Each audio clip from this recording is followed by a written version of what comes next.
Ini saya suka ya, ini suasana beda ya. Ini apa ya?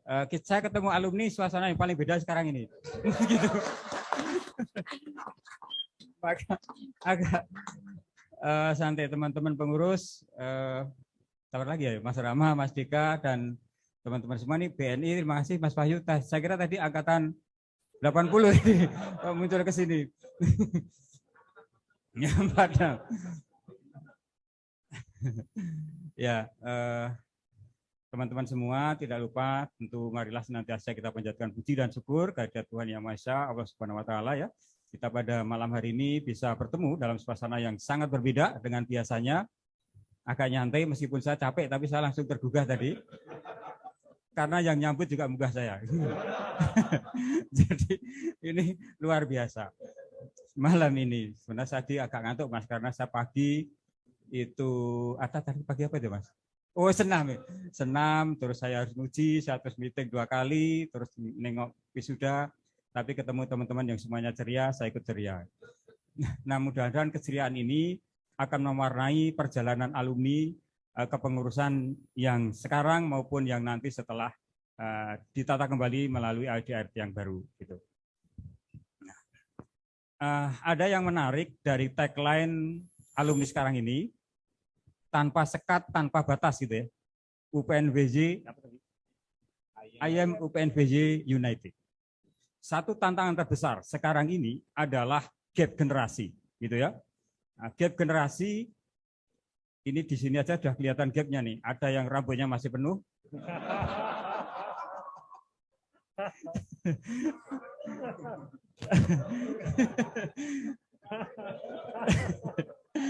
Warna rambutnya juga beda-beda gitu. Ada yang menerima begitu saja, tapi ada yang menutupi. Saya nggak tahu nih, Gus, ketemu saya belum pernah dilepas di bajunya. Jadi, nah, untuk menghadapi ini kan ada generasi baby boomers, ada generasi X, generasi Y, generasi Z, dan lain-lain. Ini ternyata membawa tantangan tersendiri bagi kita. Nah, salah satu tadi sudah disampaikan Gusan bahwa kata kuncinya adalah komunikasi. Komunikasi harapannya menciptakan koordinasi. Dengan koordinasi kita bisa menciptakan komitmen. Hanya dengan komitmen itulah kemudian tercipta kinerja. Jadi ada 4K yang akan kita bahas di sini. Saya percaya karena ini banyak milenial ya. Mudah-mudahan yang baby boomer cuma satu nih. Mas Zulfar. Kalau saya itu tergantung samping saya. Apakah sampingnya baby boomers atau milenial? Kalau milenial saya ikut milenial saja. Ya, jadi sekali lagi saya sangat berharap bahwa namanya itu adalah Ikatan Alumni. Karena judulnya itu adalah ikatan, maka bisa melakukan pengikat, bisa mengikat semua generasi yang berbeda-beda. Baik berbeda karena jurusan, berbeda karena wilayah, berbeda karena generasi. Nah, kita tata melalui ikatan alumni yang itu semua maknanya adalah mengikat semuanya. Saya cocok dengan tagline-nya, lintas batas, kok lintas batas. Apa tadi? Tanpa sekat, tanpa batas. Wah, Jen. Ini sebenarnya saya sengaja nih. Saya sengaja diperhatikan atau enggak gitu ya. Kalau enggak diperhatikan mesti lewat aja. Nah, karena ada yang komentar berarti ada yang dengerin. Nah, jadi sekali lagi saya berharap tidak hanya mengikat seluruh kompartemen yang berbeda warna, mengikat generasi yang berbeda-beda, mengikat dari program studi yang berbeda-beda, wilayah yang berbeda-beda, tapi kita berharap support dari alumni untuk institusi. Dan kami menegaskan institusi akan mensupport apa yang dilakukan oleh alumni. Ya. Saya hadir dengan Mas Singgih untuk mampu, untuk siap bekerja sama dengan semua alumni. Saya beberapa waktu yang lalu dipanggil oleh pengadilan, tapi bukan diadili. Ya. Saya dipanggil untuk menjadi salah satu saksi ahli. Pertanyaannya, itu adalah apa sih sebenarnya kedudukan dari ADART? Ini mungkin yang jawab Mas Rama ya, atau Mas Deka ya? Pertanyaan hakim itu begini, ada perdebatan di antara dua kelompok dalam satu perusahaan, yang satu mempertahankan visi dan tujuannya, yang satu mempertahankan ADART-nya. Yang satu mengatakan ini melanggar ADART, tapi yang kelompok satu mengatakan saya terpaksa melanggar ADART karena saya akan mempertahankan visi saya. Kira-kira yang mana yang benar ya? Visi dulu kita kejar atau ADART-nya dulu? ADART dulu ya. Kenapa sekarang ADART kita ubah? Kenapa? Kenapa kok ADART perlu diubah? Ya? Jam sepeda. Ya, ini nanti sepedanya saya kirim besok ya. Nah, itulah jawaban di sidang itu.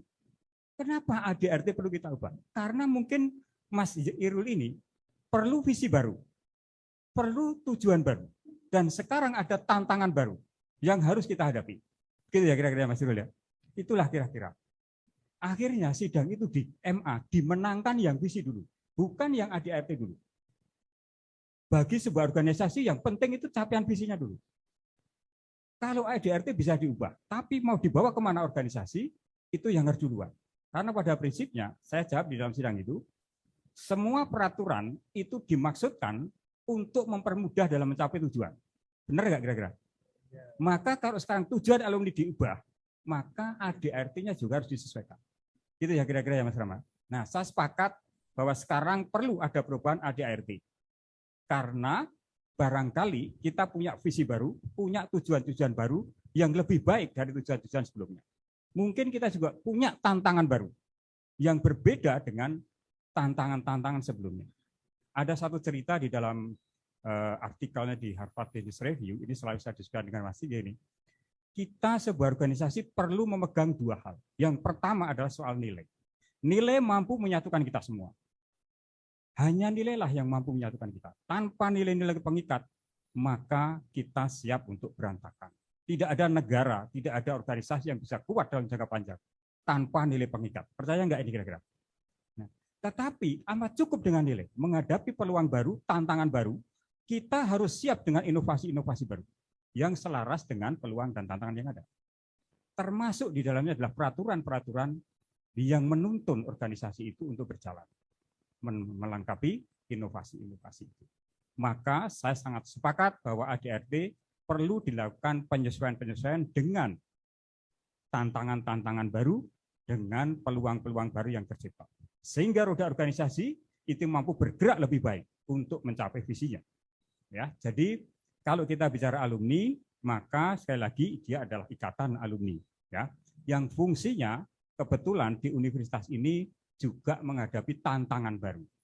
Tantangan kita sangat besar. Gap generasi kita, mungkin zaman Mas Lumar atau kita zaman kuliah, ngajarnya pakai transparan plastik gitu ya. Ya.